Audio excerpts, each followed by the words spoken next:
आज हम कक्षा 11 में दूसरा पाठ परमाणु की संरचना के पहले भाग को पढ़े थे। उसमें जो है आपका पाउली का अपवर्जन नियम था। अब इसके बाद हम इसमें पाठ दूसरे पॉइंट भाग 2 में जो है पढ़ेंगे परमाणु की संरचना में। पहला जो है क्वांटम संख्या। क्वांटम संख्या, क्वांटम संख्या क्या होती है? क्वांटम संख्या वह संख्या होती है जिसके द्वारा किसी भी इलेक्ट्रॉन की ऊर्जा और स्थिति दोनों के बारे में जो है संपूर्ण जानकारी देती है। तो ऐसी संख्या को हम जो है क्वांटम संख्या कहते हैं। मतलब क्वांटम संख्या वह संख्या होती है जो किसी इलेक्ट्रॉन के ऊर्जा और स्थिति दोनों के बारे में जो है ऊर्जा और स्थिति के बारे में संपूर्ण जानकारी देती है, उसे हम जो है क्वांटम संख्या कहते हैं। क्वांटम संख्या जो है 4 प्रकार की होती है। पहला है मुख्य क्वांटम संख्या। मुख्य क्वांटम संख्या जिसको हम n से प्रदर्शित करते हैं। दूसरा है द्विगंशी क्वांटम संख्या। द्विगंशी क्वांटम संख्या और जिसको हम n से प्रदर्शित करते हैं। तीसरा है चुंबकीय क्वांटम संख्या। क्वांटम संख्या n से। और चौथा है चक्रण क्वांटम संख्या जिसको यस से प्रदर्शित करते हैं। मतलब कि क्वांटम संख्या जो होती है वह 4 प्रकार की होती है। पहला मुख्य क्वांटम संख्या, दूसरा द्विगंशी क्वांटम संख्या, तीसरा चुंबकीय क्वांटम संख्या, चौथा चक्रण क्वांटम संख्या। तो मुख्य क्वांटम संख्या क्या होती है? तो मुख्य क्वांटम संख्या वह संख्या होती है जो किसी इलेक्ट्रॉन के जो है कोष को बताती है, किसी इलेक्ट्रॉन के कोष को जो है प्रदर्शित करती है। तो ऐसी संख्या को हम क्या बोलते हैं? मुख्य क्वांटम संख्या बोलते हैं। इसका मान जो होता है, मुख्य क्वांटम संख्या का जो मान होता है वह जो है 1 से लेके जो है अनंत तक होता है। इसका मान जो है 1 से लेके अनंत तक होता है। दूसरा है द्विगंशी क्वांटम संख्या। द्विगंशी क्वांटम संख्या वह संख्या होती है जो किसी इलेक्ट्रॉन के उपकोष को प्रदर्शित करती है, मतलब सबसेल को जो है प्रदर्शित करती है। तो ऐसी संख्या को जो है हम क्या कहते हैं? द्विगंशी क्वांटम संख्या कहते हैं। इसका मान जो है n का मान जो है किस पर निर्भर करता है? n पर। तो n बराबर हो जाता है 0 से लेके n-1। तीसरा है चुंबकीय क्वांटम संख्या। चुंबकीय क्वांटम संख्या जो है चुंबकीय क्वांटम संख्या वह संख्या होती है जो किसी भी जो है इलेक्ट्रॉन के उपकोष में कक्षकों को प्रदर्शित करती है, कक्षकों को जो है प्रदर्शित करती है। तो ऐसी संख्या को जो है हम चुंबकीय क्वांटम संख्या कहते हैं।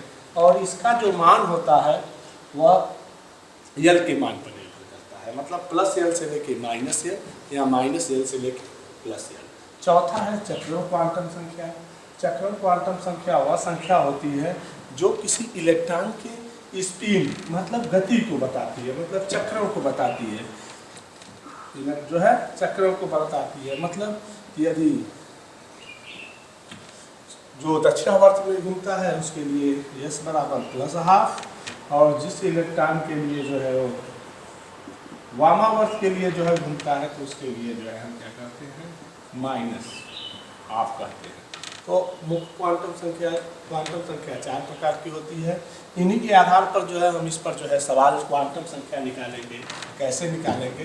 तो क्वांटम संख्या निकालने के लिए कुछ हमें फार्मूला की ज़रूरत है, मतलब इसका मान जानते रहेंगे, उसके बाद हम निकालेंगे कैसे क्वांटम संख्या निकाला जाता है किसी भी इलेक्ट्रॉन का। तो सबसे पहले हम कुछ जान लेंगे। यहाँ पर नोट, n का मान जो होता है 1 से लेके इंफिनिटी तक होता है। दूसरा n के लिए l का मान 0 से लेके n-1 तक।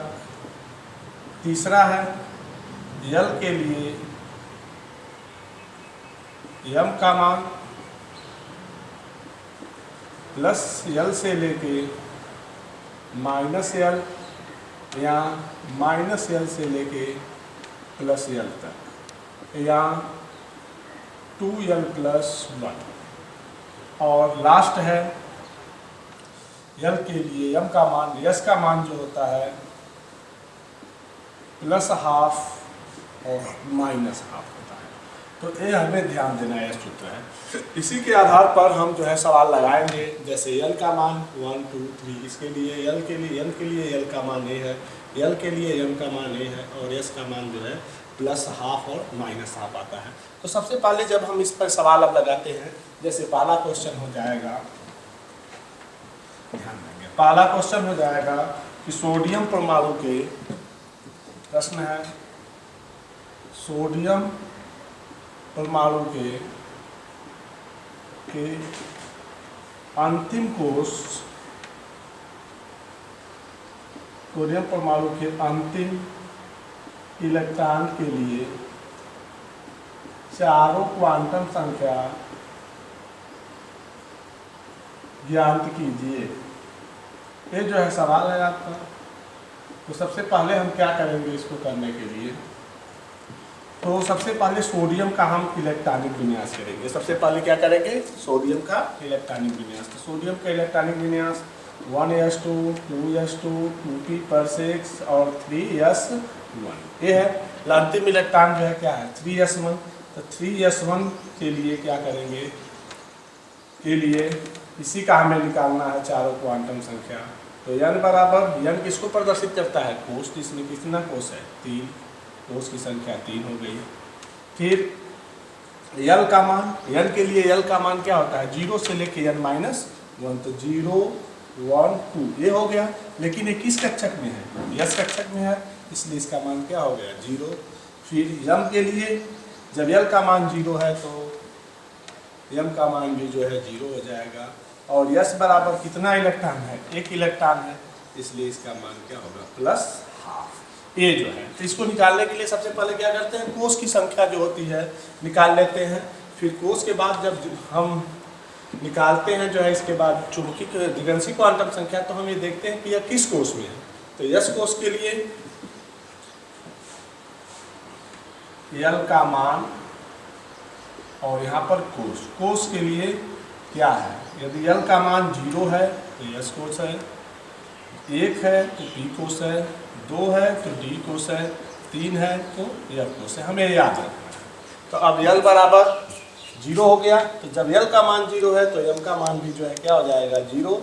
और यस बराबर तब क्या होगा, क्योंकि इसके अंतिम कोष में 1 इलेक्ट्रॉन है, वो जो है किस दिशा में है, क्लॉकवाइज में, मतलब दक्षिणावर्त में है। तो दक्षिणावर्त रहेगा तो प्लस, और वामावर्त है तो उसको जो है माइनस। तो अब हमें ध्यान देंगे, ये प्रश्न हो गया। अब इसी तरह और एक क्वेश्चन ले लेते हैं। दूसरा प्रश्न है, ध्यान देंगे, 3d5 निकाय के लिए दूसरे या तीसरे इलेक्ट्रॉन के चारों क्वांटम संख्या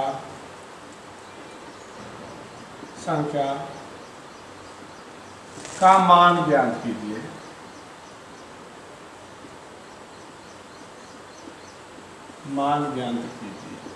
अब यह है 3d5। तो किसके लिए निकालना है हमें, पहले 3d5। तो n बराबर हो जाएगा 3, यल बराबर, अब देखेंगे n बराबर 3 है तो यल बराबर क्या होगा, इसका n के लिए यल का मान होता है 0 से लेकर n-1। तो ये 0 हो जाएगा, यहाँ पर 3 रख देंगे तो 0 1 2 यही होगा। ये किसमें है, कक्षक में है, डी में है, तो डी के लिए मान क्या होगा 2। फिर यम बराबर क्या होगा, इसके लिए जब यल बराबर 2 है तो यल का मान, यम का मान होता है प्लस यल से लेके माइनस यल, +2 +1 0 -1 और -2। ये हो गया +1 +2 +1 0 -1 और -2। तो अब हमें देखेंगे कि ये किसके लिए पूछ रहे हैं, जो है किस इलेक्ट्रॉन के लिए, तीसरे इलेक्ट्रॉन के लिए। इसकी वैल्यू निकालने के लिए हम यहाँ पर ध्यान देंगे, यल के लिए यम का मान हो जाएगा प्लस यल से माइनस यल तक यहाँ -l से लेके +l, ये हो गया। तो अब ये क्या है, 2 है तो प्लस से ही ले लेते हैं, +2 +1 0 -1 -2, ये हो गया 5। अब ये d में कितने कक्षक होते हैं, 5 होते हैं। dxy dyz dzx dx² y² dz²। अब इसमें कितने इलेक्ट्रॉन है, 5, 1 2 3 4 5, 5 इलेक्ट्रॉन है। तो 5 इलेक्ट्रॉन इसमें हमें निकालना किसका है, तीसरे इलेक्ट्रॉन के लिए। तो तीसरे इलेक्ट्रॉन की वैल्यू क्या दिया है, यहाँ पर 0, तीसरे के लिए क्या दिया है 0। तो जब ये 0 हो गया और यस बराबर क्या है, उसकी दिशा कहाँ है, ऊपर है, ये प्लस है।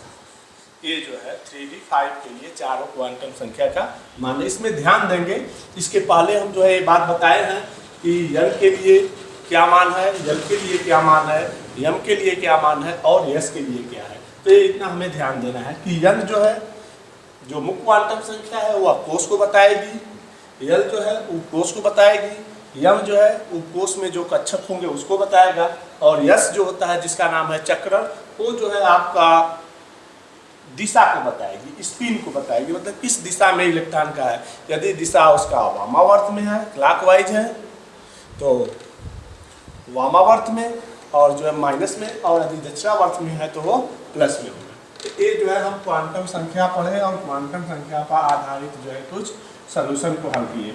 अब हम इसके बाद बच्चों आगे पढ़ेंगे हुंड का नियम। हुंड का नियम क्या है, क्योंकि किसी भी इलेक्ट्रॉन में हुंड का नियम, मतलब हुंड का नियम इसलिए होता है कि हुंड के नियम से हम ये डिसाइड करते हैं कि यदि किसी भी परमाणु में इलेक्ट्रॉन का जो स्थानांतरण या चक्रण जो होता है वह किस तरह उपकोष में प्रवेश करता है। तो इसका ये नियम है कि संभव हो कि किसी भी उपकोष में इलेक्ट्रॉन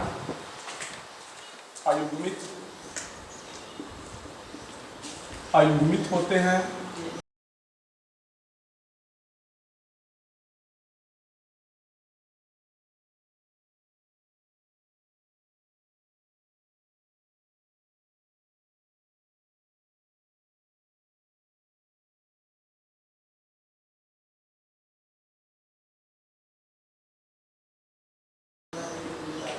और उनकी दिशा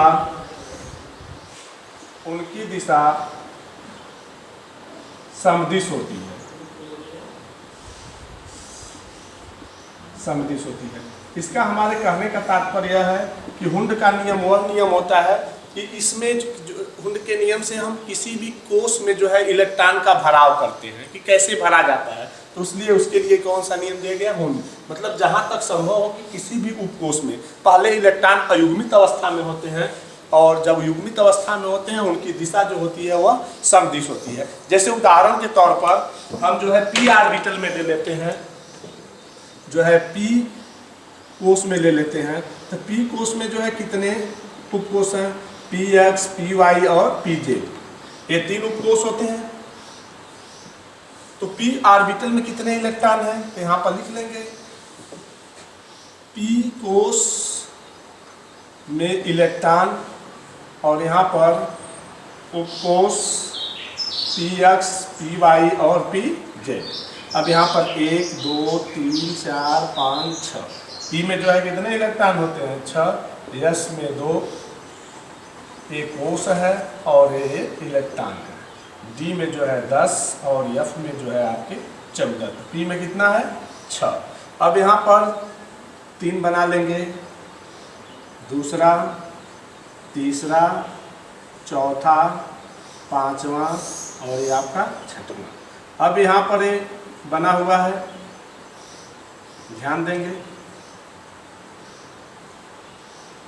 सबसे पहले हम P का इलेक्ट्रॉन है तो पहले एक कोष में जाएगा, px में 2 इलेक्ट्रॉन है तो py में, 3 इलेक्ट्रॉन है तो pz में। इस जो है पहले सभी कोषों में प्रवेश हो गए। जब सभी कोषों में जो है प्रवेश हो गए तो इनके दिशा क्या थी, समदिश थी। और फिर इसके बाद जब ये अयुग्मित है, अब फिर यहाँ से पेयरिंग होगी चौथा इलेक्ट्रॉन के लिए यहाँ, पांचवा इलेक्ट्रॉन के लिए जो है यहाँ, अब छठवें इलेक्ट्रॉन के लिए जो है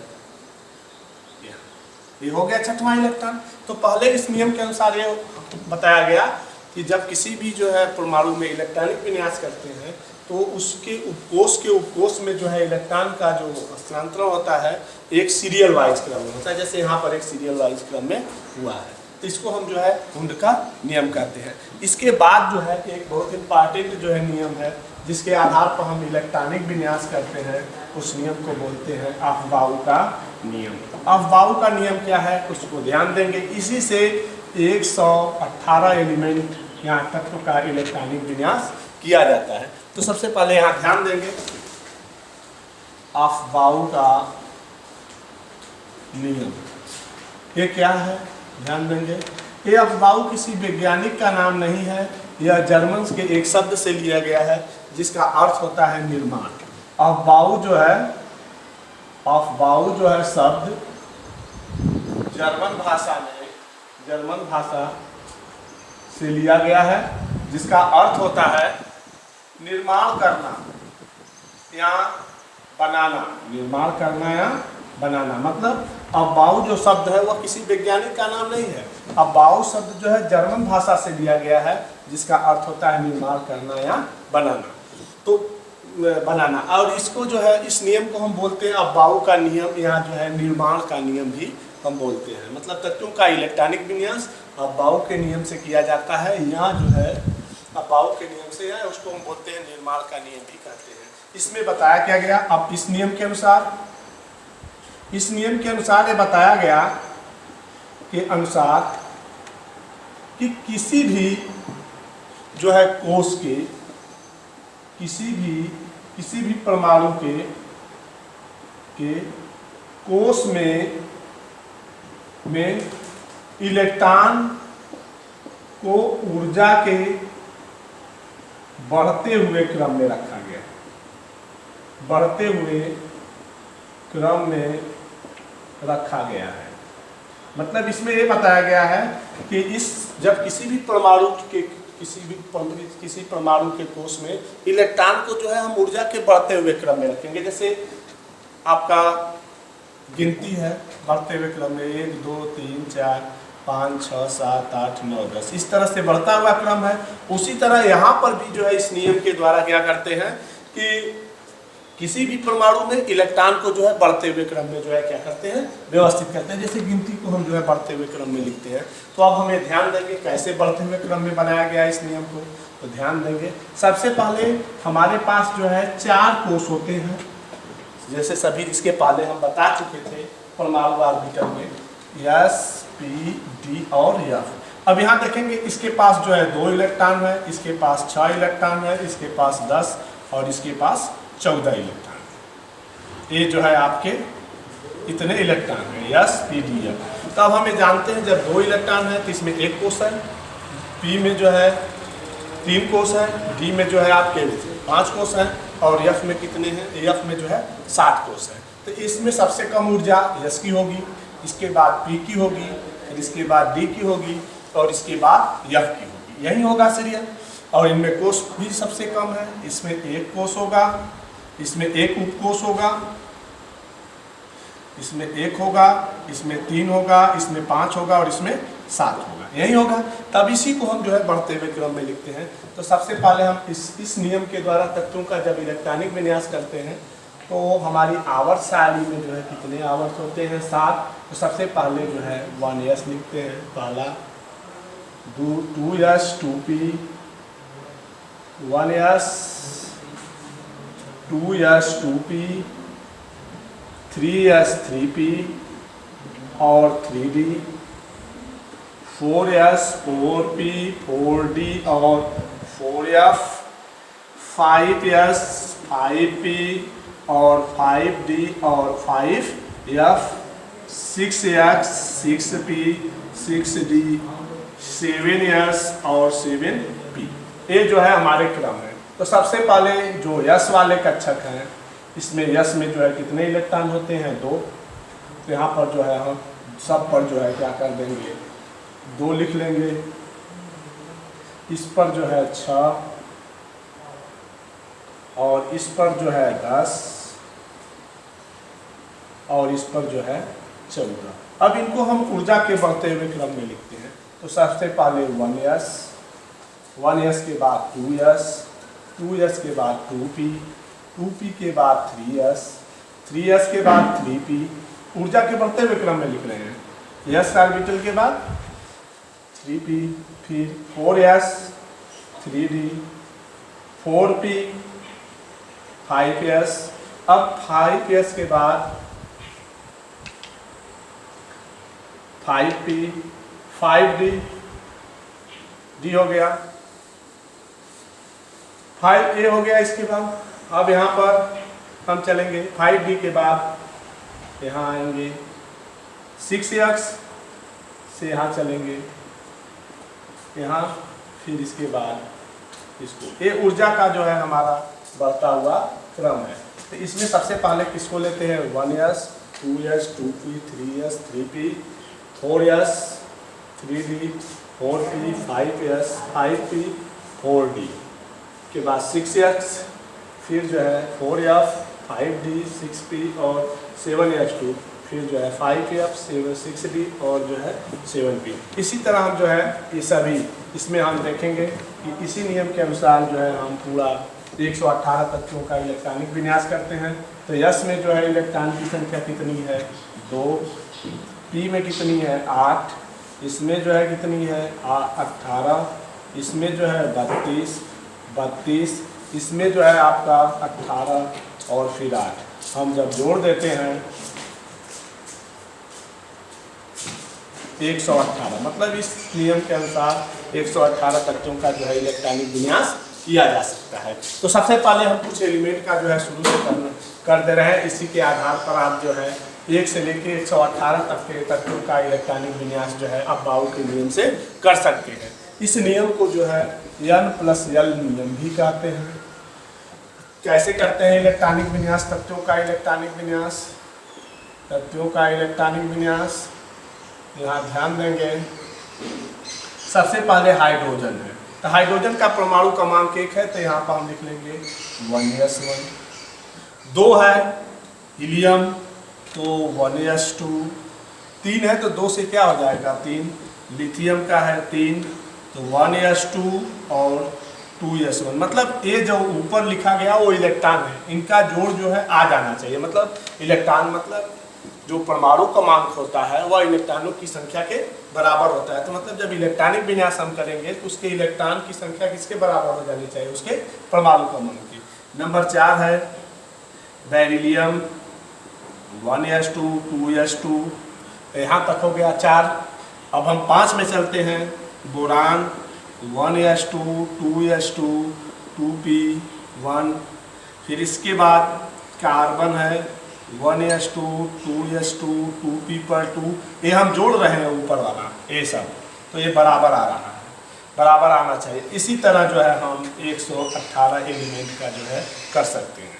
अब जो है 7 का करना है तो यहाँ 3 हो जाएगा, 8 का 4, इस तरह से। मतलब यस में 2 इलेक्ट्रॉन, पी में 6 इलेक्ट्रॉन, डी में जो है आपके 10 इलेक्ट्रॉन और एफ में जो है कितने इलेक्ट्रॉन होने चाहिए 14 इलेक्ट्रॉन। इनका क्रम है 1s2, इसके बाद 2s2, 2p6, 3s2, 3p, 4s, 3d, 4d, 5s2, फिर 5p, 4d, 4d के बाद आएंगे तो 6s2, 6s2 के बाद 4f 14, 5d पर 10, 6p पर 6, फिर 7s2, फिर इसके बाद 7p, फिर 6d और 7p। ये जो है आपका इलेक्ट्रॉनिक विन्यास का क्या है क्रम है। तो धन्यवाद। सभी लोग जो है इसी नियम के आधार पर जो है 118 एलिमेंट है उनका परमाणु क्रमांक करके जो है आप इलेक्ट्रॉनिक विन्यास इसी जो है क्रम में जो है आप करेंगे। ठीक है, इसके आगे वाला जो है भाग, आगे वाला पॉइंट जो है इसके अगले भाग में जो है बताया जाएगा। लेकिन इसमें सभी लोग को इलेक्ट्रॉनिक विन्यास जो है सीखना है और उसको जो है अपने कॉपी पर करना है। धन्यवाद।